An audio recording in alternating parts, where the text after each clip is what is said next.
അത് എന്തിനാണ് നമ്മളിങ്ങനെ ശണ്ട കൂടിയിട്ടും മറ്റുള്ളവനെ കുറ്റം പറഞ്ഞിട്ടും മറ്റുള്ളവനോട് തെറ്റിയും അങ്ങനെ അടികൂടിയും ഒക്കെ ജീവിക്കേണ്ട കാര്യം എന്താണ്? ഒരു ബസ്സിലേക്ക് ഒരു ബസ്സിലെ രണ്ട് സ്ത്രീകൾ യാത്ര ചെയ്യുന്ന ഒരു രംഗമുണ്ട്. ഒരു ബസ്സില് ഒരു സ്ത്രീ സീറ്റിൽ ഇരുന്നിട്ട് യാത്ര ചെയ്യാൻ. അപ്പം കുറച്ച് സ്റ്റോപ്പ് കഴിഞ്ഞപ്പോൾ നല്ല തിരക്കായി. ബസ്സിൽ കുറെ ആളുകൾ ബസ്സിലേക്ക് കയറി വന്നു. ബസ്സിൽ നല്ല തിരക്കായി, ആളുകൾ ഇങ്ങനെ തിങ്ങി നിൽക്കുന്നു. ഈ സ്ത്രീ ഇരിക്കുന്ന സീറ്റിന് തൊട്ടടുത്ത് നിൽക്കുന്നത് മറ്റൊരു സ്ത്രീയാണ്. ആ സ്ത്രീയുടെ കയ്യിൽ കുറെ ലഗേജ് ഒക്കെ ഉണ്ട്.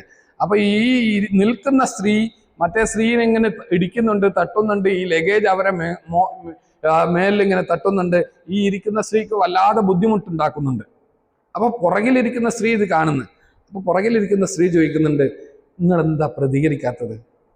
നിങ്ങൾ ഇത്രയും സമയം ഇവരിങ്ങനെ ബുദ്ധിമുട്ടിച്ചിട്ടും നിങ്ങളെന്താ ഒന്നും മിണ്ടാത്തത് എന്ന് ചോദിക്കുന്നുണ്ട്.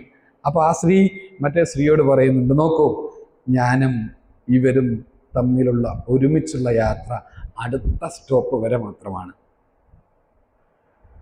ആ ചിന്ത ഉണ്ടല്ലോ, ഞാനും ഇവരും ഒരുമിച്ചുള്ള യാത്ര അടുത്ത സ്റ്റോപ്പ് വരെ മാത്രമാണ്. പിന്നെ എന്തിനാണ് അതിൻ്റെ ഇടയിൽ ഒരു കലഹം ഉണ്ടാക്കുന്നത്?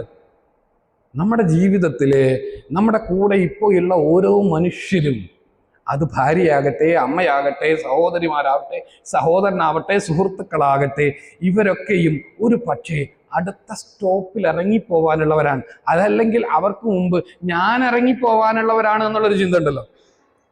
ആ ചിന്ത വന്നാൽ മാത്രം മതി. ചിലരൊന്നും യാത്ര പറയാൻ പോലും നമുക്ക് സമയം തരില്ല, അല്ലെ? ഒന്ന് പറയാൻ പോലും, ഒന്ന് പറയാതെ പോയല്ലോ എന്ന് നമുക്ക് വലിയ സങ്കടം വരും. നോക്കൂ, അവിടെ കൃത്യമായി നമ്മൾ തിരിച്ചറിയേണ്ടത്, അവിടെ കൊടുക്കേണ്ട സമയത്ത് കൊടുക്കുക എന്ന് പറയുന്ന വലിയൊരു ചിന്തയുണ്ട്.